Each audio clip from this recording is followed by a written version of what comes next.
آپ کی اس مارکیٹ کے اندر کیا ویلیو ہے؟ اس سے زیادہ کیا ہے؟ کیا ہے آپ کی ویلیو؟ آپ اس مارکیٹ کے اندر کس اینگل سے مضبوط ہے؟ پڑھائی کے اینگل سے؟ آپ کے پاس اس مارکیٹ کے اندر ایک شکشا کے اندر ہے اچھا؟ بتائیں، ہے؟ نہیں ہے۔ ایک سماج وہاں جو پہاڑ اس باکروں پہ اسے کیا بولتے ہیں کلو پہ اپنا کیندر بنا رہا ہے۔ آپ کے پاس اس شہر کے اندر اچھا ہاسپٹل ہے؟ آپ کے پاس اس شہر کے اندر کوئی اچھا سماج کاریالے ہے؟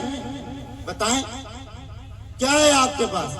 کچھ نہیں ہے۔ اگر کچھ اللہ ہو جائے تو آپ کیا کریں گے؟ دم دبا کے بھاگیں گے۔ ادھر خالد بن ولید کو وہ لومی للکار کر کہہ رہے خالد آج تو گیا، آج تو بھی مٹے گا، اسلام کو بھی مٹائے گا۔ کہا کیسے؟ کہا تیرے پاس کوئی ہتھیار نہیں ہے، تیرے پاس فوج نہیں ہے، اور ہمارے پاس دیکھ 60,000 فوجی ہے، اور ہر فوجی ہتھیار سے لیس ہے۔ خالد بن ولید کا جذبہ ایمانی بولا، خالد بن ولید کا جوش ایمانی بولا، خالد بن ولید کا غیرت ایمانی بولا، خالد بن ولید کا ولولہ ایمانی بولا، امنگ ایمان خالدی بولی۔ اے رومیو، تم ہماری تعداد اور ہمارے ہتھیار کی کمی پر مت جانا، یاد رکھنا تمہارا مقابلہ اس قوم سے ہے جو قوم اپنا تن من دھن محمد عربی کے نام پر قربان، سبحان اللہ، اپنی گردن، اپنی عزتیں، اپنا مال، اپنی دولت مدینے کے تاجدار پر قربان کرائیے۔ آؤ، اگر تمہیں اپنے بچے یتیم کرنے ہیں، اپنی بیویاں ودوا اور بیوہ کرنی ہے، تو آؤ خالد کے لشکر کے سامنے کھڑے ہو جاؤ۔ بتاتی ہے ان علماء سے پوچھو، ان علماء سے پوچھو، 60 لوگوں نے 60,000 کو دھول چٹائی،